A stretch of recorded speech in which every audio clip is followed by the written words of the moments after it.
Serial actress ప్రతిభ G తెలుగులో ప్రసారమవుతున్న చిరంజీవి లక్ష్మి సౌభాగ్యవతి సీరియల్లో మనీషాగా తన యాక్టింగ్తో అదరగొట్టేస్తుంది అనమాట. ఇంకా చాలా సీరియల్స్లో మనకు సైడ్ రోల్స్లో అయితే కనిపించింది.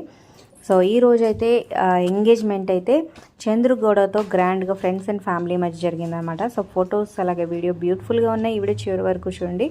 సో మీరు ఇద్దరు జోడీకి కంగ్రాచులేషన్స్ కింద కమెంట్స్ రూపంలో తప్పకుండా తెలియచేయండి. అలాగే జోడీ ఎలా ఉందో కూడా కమెంట్ చేయండి. Like, share, subscribe for more videos. అలాగే సబ్స్క్రైబ్ చేసుకున్నాక పక్కన బెల్ ఐకాన్ ప్రెస్ చేసి ఆల్ అనే నోటిఫికేషన్స్పై క్లిక్ చేయండి. అలాగే డిస్క్రిప్షన్లో లింక్ ఉంటుంది. ఆన్లైన్ షాపింగ్ ఆఫర్స్ కోసం ఒకసారి చెక్ చేయండి. మరి మనీషా యాక్టింగ్ మీకు ఎలా అనిపిస్తుందో కూడా కింద కమెంట్ చేయండి.